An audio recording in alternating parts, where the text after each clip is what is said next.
Yeah. Yes. Yes, we are here again. Yeah. All right. We. Yes, this time we want to correct an impression.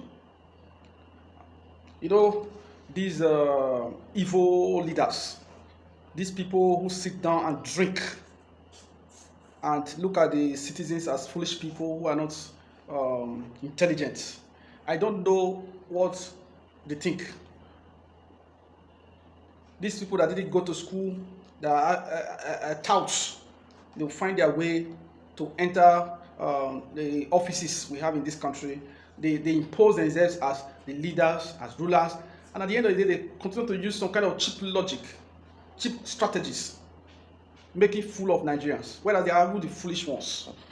This issue of subsidy is a matter on the table now.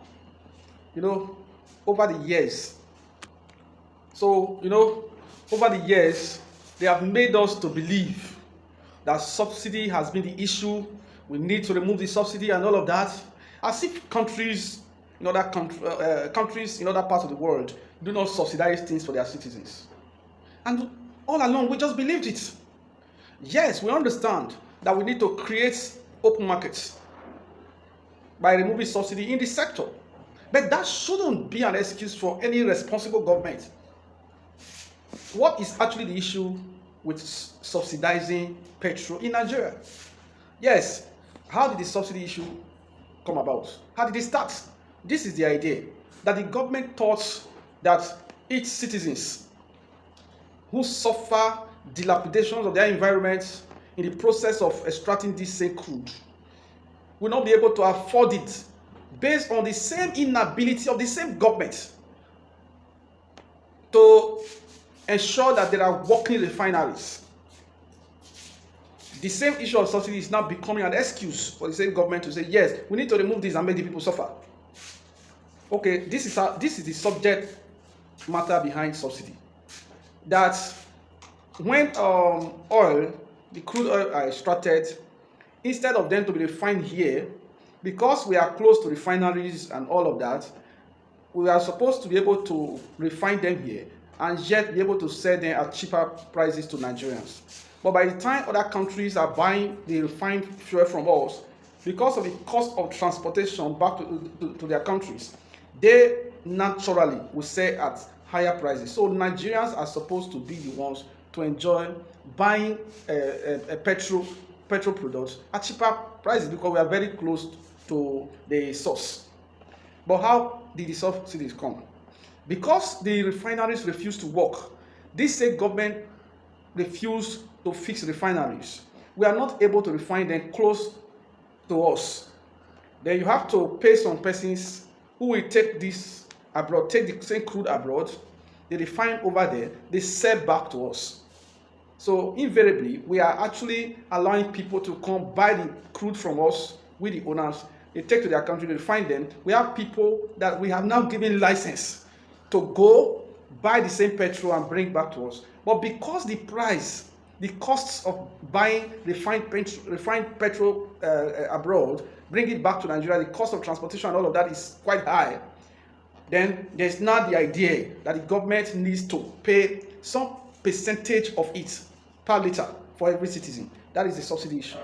Now, for those that have to travel abroad to bring refined petrol, now, by the time you come, all the costs put together, let's say you are going to sell like, in 2012, in the administration of Goodluck Ebele Jonathan, the estimate was done that without subsidies, these persons are able to bring petrol from abroad and sell at 142 naira per liter. But yes, because it is coming from abroad, you can be sure that exchange rate will always affect it. Now that they are going to bring like that, the government is saying, okay, no, we don't want our citizens to be buying fuel for 142 naira per liter, so we are going to pay part of it. So they calculate per the liter and pay it in sum to these marketers. Now, all along, these people get refined, subsidized fuel from other countries where there are refineries. They bring them what the federal government has subsidized what the resources of Nigeria have been used to subsidize, they will bring the product, go and sell to other countries at higher prices, because those ones can buy it at higher prices because they know that the sources are far from them. Then they make higher super profit, yet they enjoy the subsidy that is given to them, which as at that time was up to 1.3 trillion thereabout per year.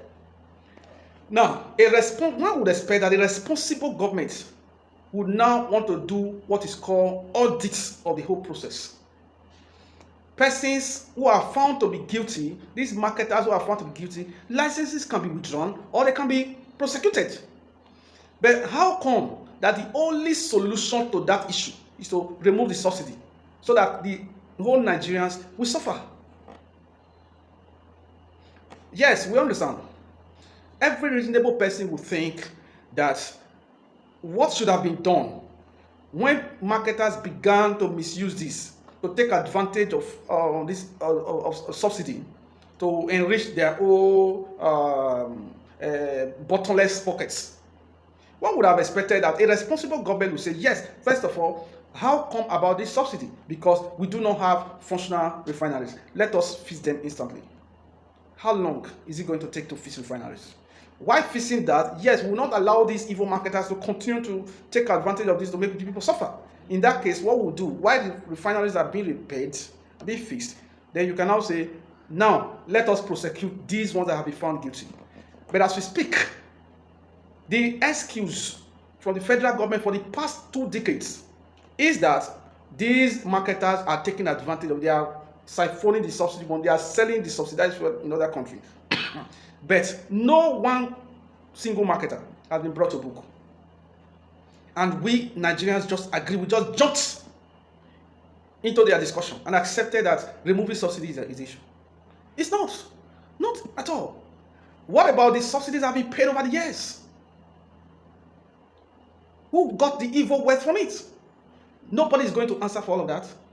So I think removal of subsidy all along is an argument that has been brought to the table by the politicians, these evil politicians at the federal level, to deceive the masses the more.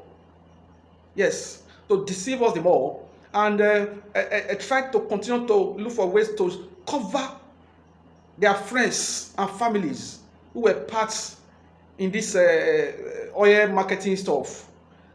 And of course, to continue to open ways for them to take more from corruption. So Nigerians must not be fooled. Nigerians must be wiser. We must understand that removal of subsidy is not a solution to anything. The solution is those who were in the crime of selling subsidized petrol to other countries, diverting the product to other nearby countries, after taking the money, the subsidy money from the federal government, should be brought to book. That's number 1. 2, the refineries must work. How long is it going to take to fix a single refinery? Yes, this Tinubu has been deceiving everybody. Yes, I want to do this, I want to do this. Go to the Port Harcourt refinery. Nothing still happening. What are we into in this country, for God's sake? And you know, persons were shouting, Emilokon, the other time, singing. Yes, they wanted the president. Even when very intelligent persons have seen, oh yes, you had opportunity to bring in a man that will start working, start fixing the problems all over. Then he decided to bring in a man who has no clue, who didn't understand whether there's a problem or not, who just wanted to occupy an office. Look at what we have now. See, Tinubu is the president. I think the inefficiencies are now smelling around both National Assembly, the judiciary, and all arms of government. Because the head is bad, is weak. There's nobody there.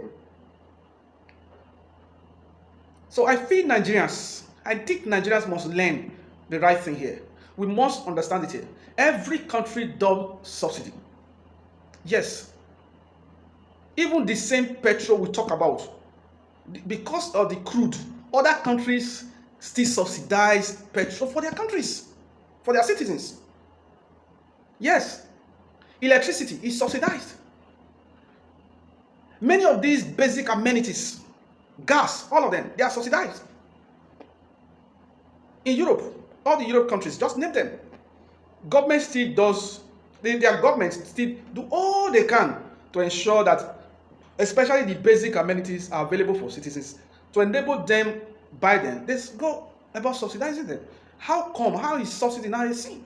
The government, when we were young in our primary school time days, they told us that the government is not a profit-making business.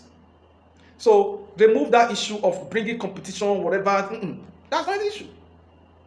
Yes, you can create an enabling environment for private enterprises to participate in the industry, but the government itself must continue to be driven by the spirit of making life easy for the citizens, and that is how subsidy came in. Subsidy will ordinarily have its way out if our refineries are working. If our refineries start producing today, then subsidy is no more. Okay, what about Dangote refinery? It was opened. Yes, because Buhari was leaving. That one, the Aliko Dangote of a person, arranged with them, he accepted to give the praises to the president that he was able, under his reign, a refinery was established. And they told us, oh, in the month of August, he's going to start production. But August came.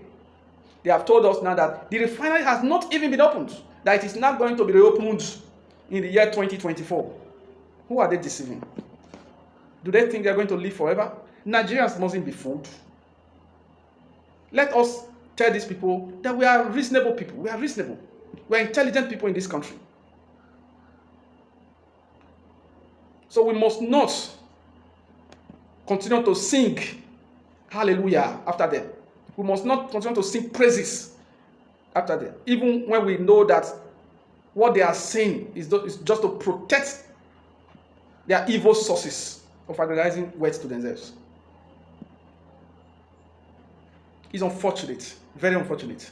Subsidy has never been the issue. The issue is all the federal government in this country failed to prosecute people who took money from the government coffers in the name of subsidy, yet took subsidized product to nearby countries to sell at higher prices so that they can make super profit. No one has been prosecuted for that. The problem, again, is that the federal government all along have failed to make one refinery functional, all because of their arrangement with these evil marketers. They do not want it to work, one refinery to work. Tinubu has, oh, yes, by December, telling Labour the other day, by December, the refinery will be working. When you've not even gone there to see, Port Harcourt refinery, nothing is happening there right now. And you promise by December you are going to start production. Who are you deceiving in this country? And the followers are still, yes, it will stay 8 years. Are you out of your senses in this country? Don't you listen, even if you do not travel out of Nigeria, don't you see it on TV? Don't you hear of other countries? It's quite unfortunate. This country must rise up. The citizens must rise up.